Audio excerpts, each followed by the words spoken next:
Welcome to the Her Story Circle podcast, the podcast that brings you the extraordinary tales of everyday women who are changing the world. I'm your host, Gertrude Mache, and I'd like to acknowledge traditional custodians of the land on which we meet today. I also like to pay my respects to elders, past, present, and emerging. Every week, we dive into the lives, challenges, and triumphs of women from all four corners of the globe. We're here to inspire, enlighten, and connect, sharing stories that uplift and empower. So grab a cup of coffee, settle in, and join us as we explore the incredible journeys of women shaping our future. This is Her Story, where every woman's voice matters. Hello, everybody, and welcome back to the Her Story Circle. This is Gertrude Mache here in beautiful Melbourne, Australia. And today I am graced with the presence of yet another fascinating woman. Welcome, welcome, welcome to our tribe.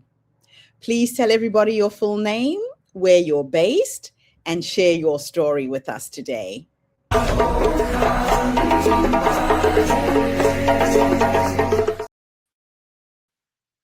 Hello, I'm Amberley Meredith. I'm a registered psychologist and author, and I live on the Sunshine Coast in Queensland in Australia.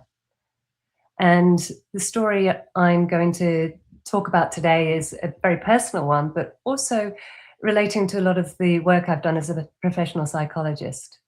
Something I've come to realize over the last 25 years is that the stories we tell ourselves matter the most, and that knowing ourselves helps us work out which stories can help us and which ones can harm us.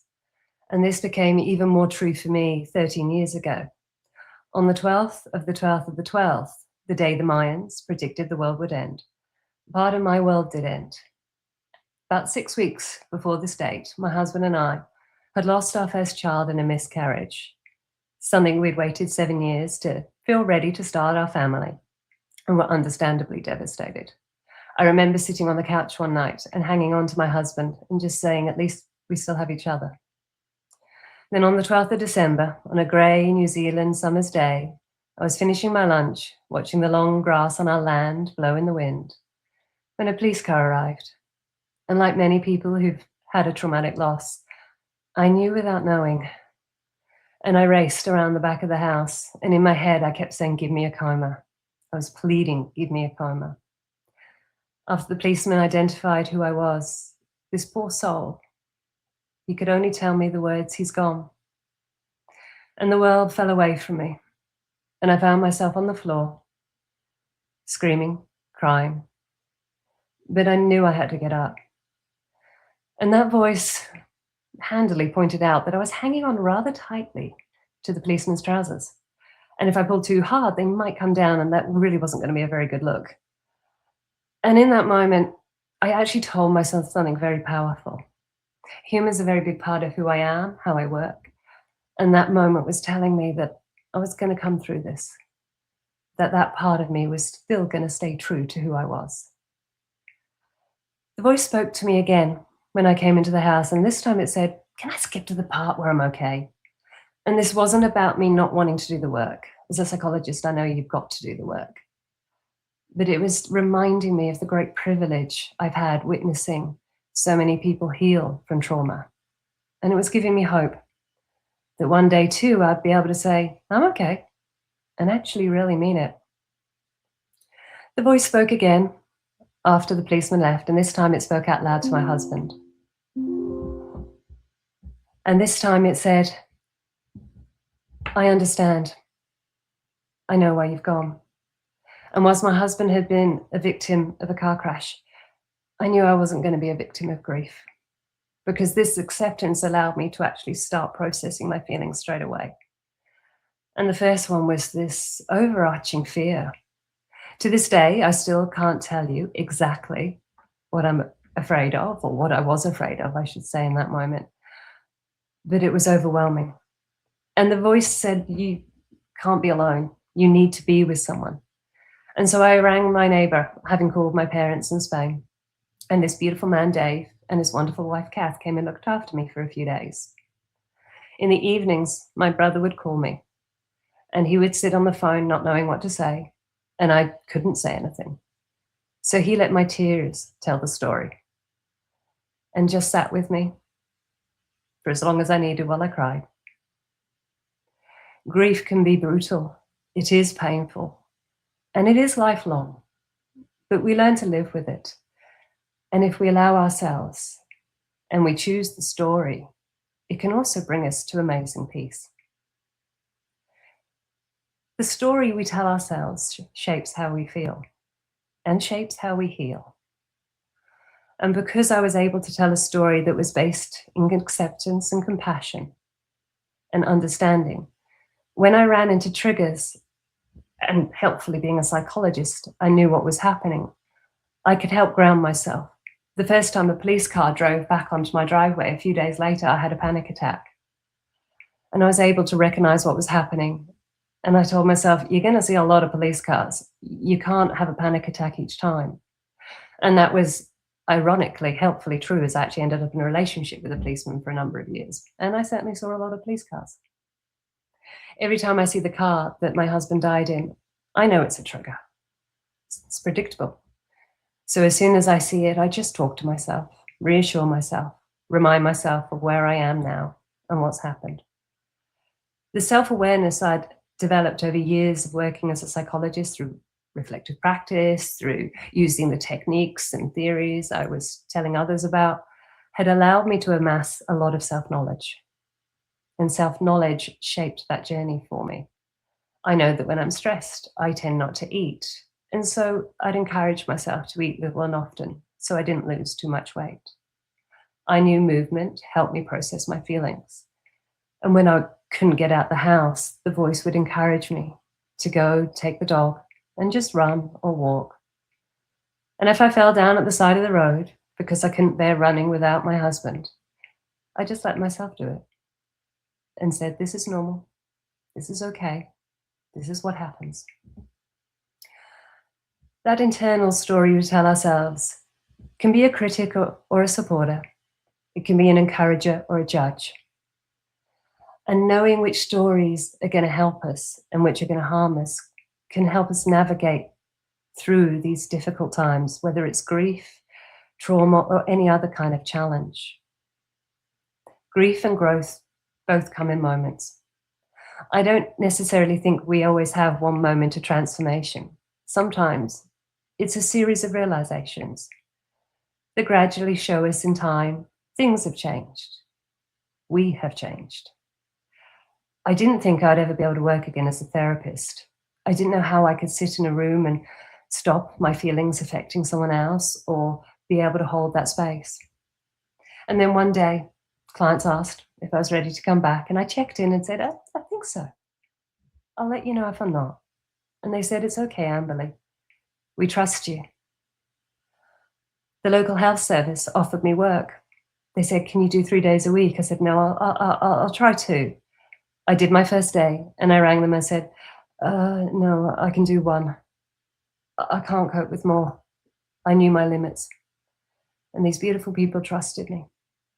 They trusted that I would find my way, and I did. And a couple of years later, I went back to full-time work. Now that story and that voice have kept talking to me over the last 13 years and helped me deal with other losses and challenges. 5 years after my first relationship broke down and I lost my 3 beautiful stepchildren who I loved very much, and I needed to move from New Zealand back to Australia, and I was working 12, 13 hours, having to pack up my house when I got home, deal with solicitors and banks. That voice kept saying, you're doing okay. You're doing okay. And just kept me moving, supporting, and holding me, and encouraging. It reminded me that things change, pain evolves, joys return, and we can learn. And I made sure I learned after that first relationship that I would pick the next one more carefully, find someone who aligned with my values, who was going to fit with how I live my life. And for the last 7 years, I've been with the most beautiful, kind, and wonderful partner. My grief and the work that I've done over the years have taught me the power of knowing yourself, understanding your own voice, and choosing kinder inner stories. When COVID hit, I realized that many people would lose their distractions, their coping strategies, their normal supports, as well as their freedom and choices.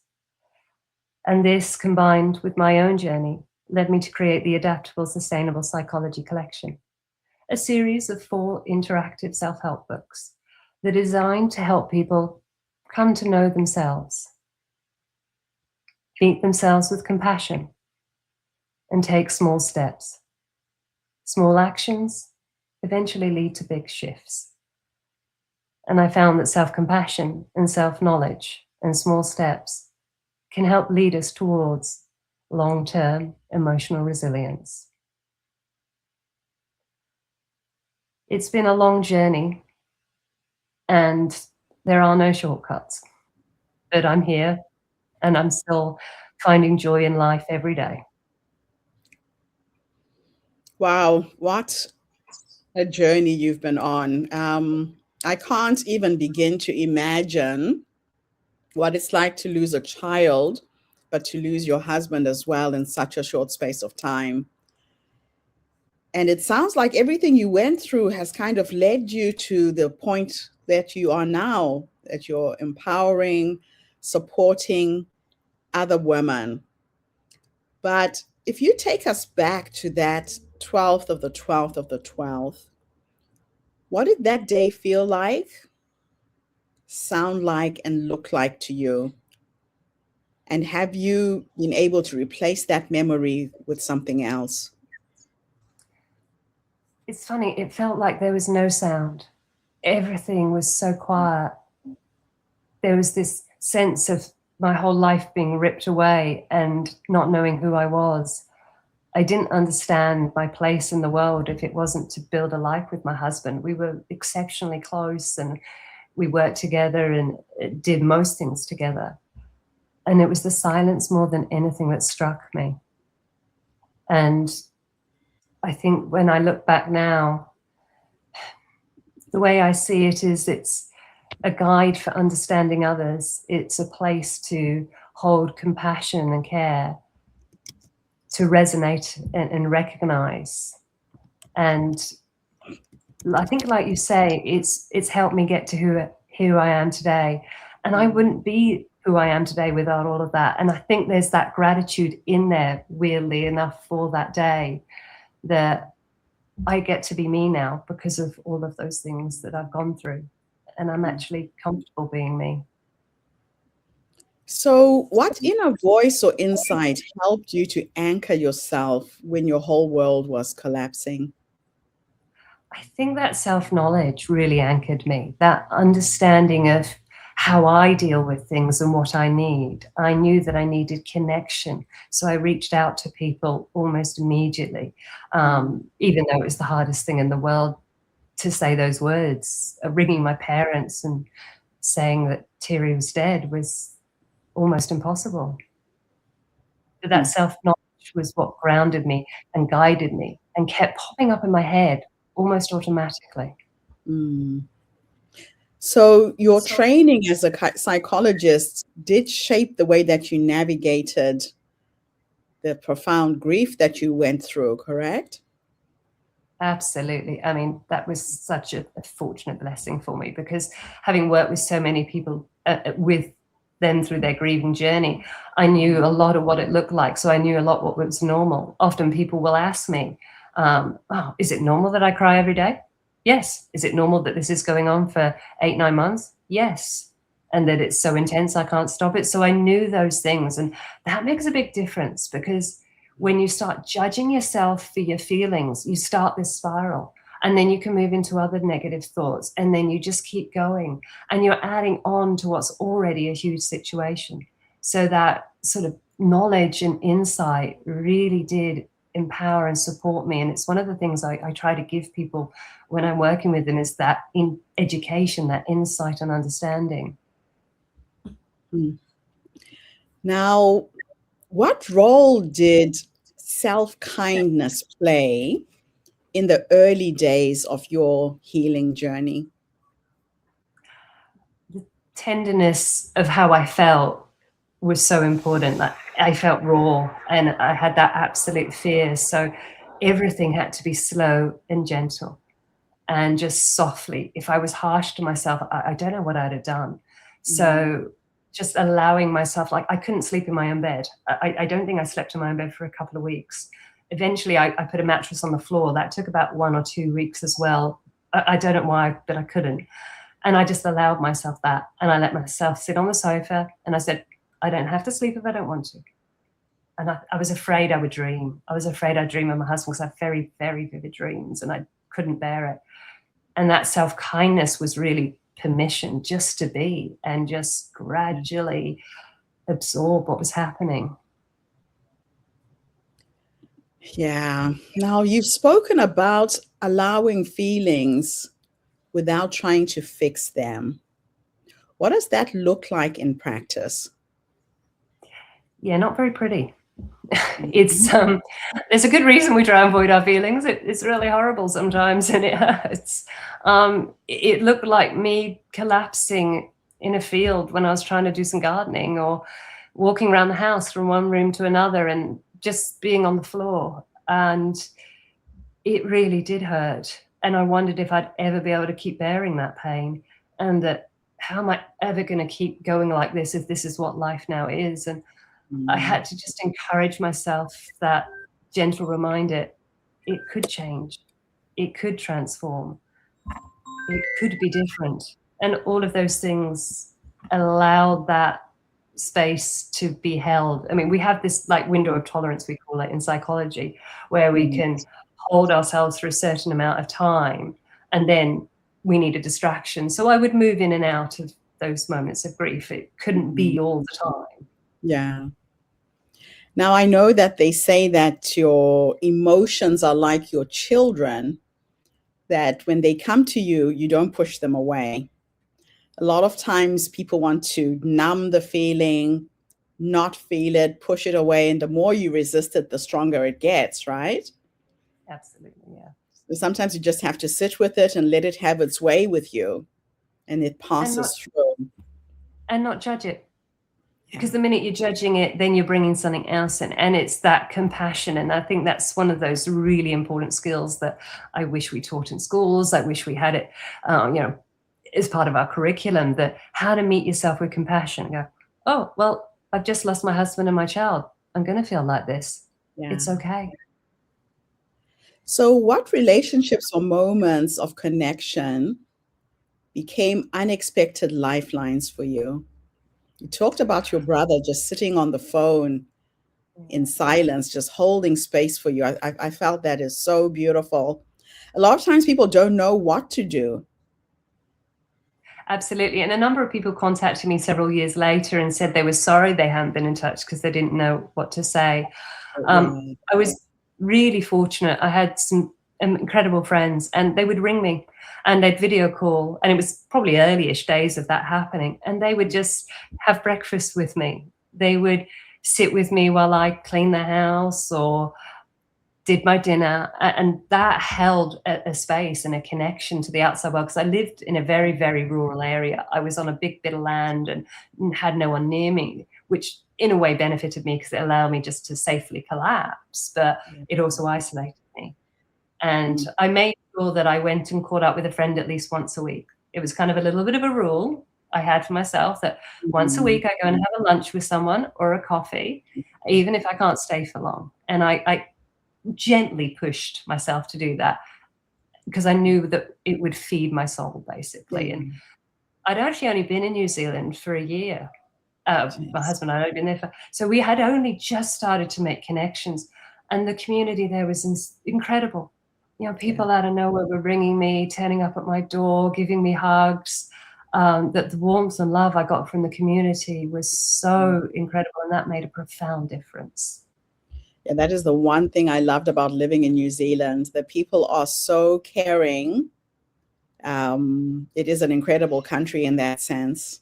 You were lucky that you were there. Wow. Oh my goodness. Yes. Yeah. I'm not sure I'd have got that same support anywhere else. It was really phenomenal. Yeah. So when did you first feel yourself beginning to re-emerge from grief? How long did it take? Ooh, it came in phases. Mm. I think I went back to work about 8 or 9 months in on a very part-time basis. It was only this couple of days. And then I think it was just over a year, I went back about sort of 20 hours maybe, and not long after that, I eased back in. But honestly, it was about 4 years before I really went, "Oh, God, I actually do feel okay." It was because the second year, I think people say, well, 12 months, you'll be through all the first anniversaries and everything. After the first year, I'd just gone over the shock. And then I went, oh, now I've got to work out how to live without my husband. Mhm. And that was a whole other journey. So really, it Mhm. was about 4 years. It was about 6 years when I started to get more than 4 or 5 hours sleep a night. And it was probably around that 8, 9 year mark that I was really kind of grounded. And it was constantly getting better. I was always getting little gains and shifts, but it was Took a while. definitely a lot longer, I think, than people realize, because I wasn't hiding anything. I was sitting with everything that came up. And, Mm. when you're already at your tolerance coping with grief, when other life events happen, you've got barely anything left to cope with them. And I had lots of other things occur in that 13 years that then would need adjusting to and coping with. Hmm. So your 4-book series is powerful. What inspired the first book, The Subtle Injury of Influence? I think one of the things I've noticed, not just with myself, but people I've worked with, is just how much we take on of other people's stories, their ideas, agendas, how the media shapes us. For years, I grew up in an era where blonde hair and tan skin was the thing. It probably still is, I'm not sure, but I am very far from blonde hair and tan skin. And so I had a big self-dislike, a hating of how I looked. I tried to dye my hair every color possible. And that's just a real simple example, but it's also about how we judge ourselves and how we Mm. see ourselves. We're bombarded with messages in a capitalist world about buy this product, buy that service, you need this, it'll make your life better. And all Mm. that is saying is, I'm not good enough without it. So we're reinforced constantly. And if you've had traumatic experiences, often you wonder, well, why me? Or what did I do? Did I Yeah. cause that? Did I create that? And you already got a self-blame dynamic that isn't necessarily true or helpful. So it's the fundamental part, I think, of healing is understanding what story are you telling yourself and where's it Yes. come from? Is it yours? Or was it given to you by a system, by a culture, by your family, by an event? Mm. Food for thought. So, what patterns or emotional blocks do people commonly overlook in their healing process? I think guilt's quite a big one. It can really trip us up. It's one of those very hard emotions that will put the brakes on and it doesn't get us anywhere. We're just spiraling. We're focusing on what we should have done, could have done, should have known, had have known. And it really halts any kind of change process, particularly if you're trying to, let's say, give up a habit. You want to stop talking badly to yourself, or you want to stop smoking, or you want to start eating healthy. And then you fall off the bandwagon, you say something horrible to yourself, you start smoking because you're stressed, and Mm. instantly the guilt kicks in. And then because you're feeling guilty, you feel even worse, then it becomes overwhelming, and then you want to just do something to hide from all of that because it's too much. So it's really helpful to develop a way to deal with guilt. We're going to experience it. It's a normal human emotion. How do we manage that? What can I learn from this? What can I take from it? How do I use it to help me? So emotions are quite a powerful block for us, whether it's fear, Mhm. guilt. We also have a number of human biases that get in the way of helping ourselves shift with things. One of those is confirmation bias. And that's when we'll go and seek out other people who are either doing the same thing or going to validate where we are. And that means, oh, well, I don't need to change because they're doing it or they've said it, what I'm doing is okay. And Mhm. so part of what I wrote about in the second book, I'm Getting There, talks about these normal human things that are just part of who we are. But this is Yes. how they work. This is how they show up. This is how you might work with them to keep on that path of change. Hmm. Interesting. Now, you speak about self improvement burnout. How can women recognize that they've crossed that line? Again, it's so much coming back to knowing yourself and Mm, working out, okay, what happens when I'm feeling at the end of my tether? Do I get more irritable? Do I lose bandwidth for giving attention to other people, to my children, to my friends? Am I ridiculously tired? Have I started to drop words and struggle to take information in? So that it's really having that mindful connection into your mind and body and even your energy, and just tuning in and checking in and going, yeah, I'm beginning to fray at the edges a bit. I'm beginning to push myself too much. And I think one of the other signs is, because we now do live in a world where there is a big narrative for changing ourselves, improving and becoming a better version of ourselves. yes. It's when you get to the end of a process, if you're not going, oh, I feel really comfortable with that, I'm feeling good in myself, if you're already going to the next thing, I'd be questioning that, because it's this balance of being comfortable and okay to be you and going, okay, a bit of growth is called for here. Something needs to shift. So if you're not getting to that place where you're feeling that deep inner sense of, yeah, I'm feeling good to be me, Mm, that's worth questioning and saying, has the process you've just gone through hit the right point and actually got where you need it to? Or do mm, you just need to rest and let that land, let yourself integrate what you've just done? I like that. So, how do kindness and accountability work together rather than against each other? That's a really good question. I think without kindness, it's very hard to be accountable. Again, if you pile in negative judgment, self criticism, if Yes. you're punishing yourself or feeling embarrassed or ashamed, it's really hard to take accountability. It's really hard to front up. But if you start with kindness and say, oh, that didn't work out how I wanted, that didn't come across how I wanted, oh, I had no idea that was going to happen. If you can meet kindness and go, all right, well, I know I didn't intend that. I know that was because I was under a lot of pressure. If you're offering that understanding, it's so much easier to go, all right, I see what I did. I see what went wrong. I can see how I changed that. Mm. Kindness is essential to accountability. I don't know that the two can coexist happily without one another. My last two questions for you are a bit of a thought experiment. In the first one, I'm going to teleport you back to that young woman who lost her child, who lost her husband.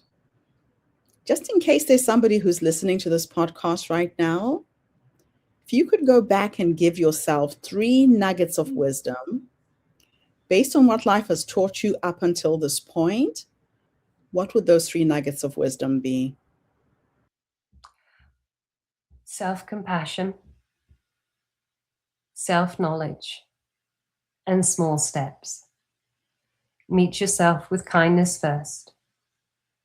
Use what you know about yourself to then take those small steps, and be gentle in every part of that.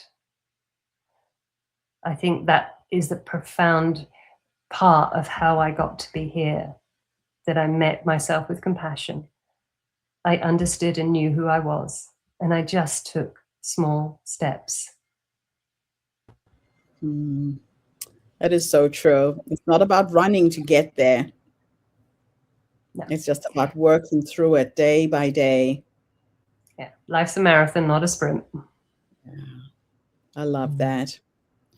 Now, the next question is a bit futuristic, and I'm going to teleport you into the future to go and meet the 90-year-old you. She's sitting in her rocking chair, surrounded by family and friends. If you could go and speak to this wise woman who has led you up until this point, what will you say to her when you finally meet her? I think I would thank her for learning to like being herself, learning to like being me. I think that's one of our greatest challenges, and learning to like yourself and be comfortable that you are you. You are literally the only person who is you in this world, which therefore must make you special and unique. and learning to like yourself and be comfortable being you fundamentally can change everything and make your world a lot softer and easier. And I thank that 90-year-old woman for guiding me into liking being myself, because I'm the one person I can't get away from. I'm the one person who's always going to be with me, and I'm the one person who's going to get up for me every morning. Absolutely beautiful. Thank you so much for coming online and sharing your story with our community today. Thank you very much. Empowering. Thank you for your kindness and for your invitation as well. And thank you to everybody who tuned in. The Her Story Circle is not just a podcast. We're a social impact movement that brings you the stories and voices of women from all over the world.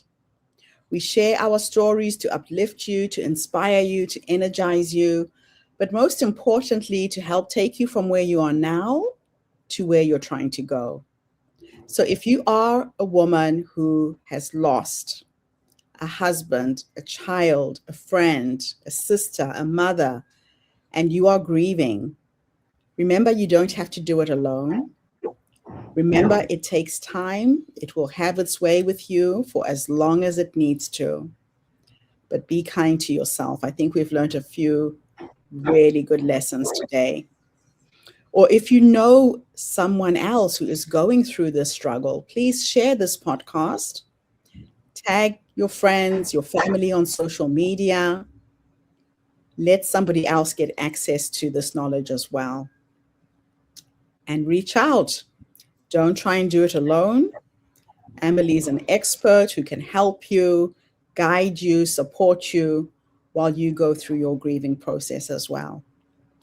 I'll be back again tomorrow, everybody, when I interview yet another amazing guest. In the meantime, have a fantastic day, morning, or evening, wherever you are in the world. And Amberley, thanks again for the interview. Thank you. Bye for now, everybody. Thank you for tuning into the Her Story Circle podcast.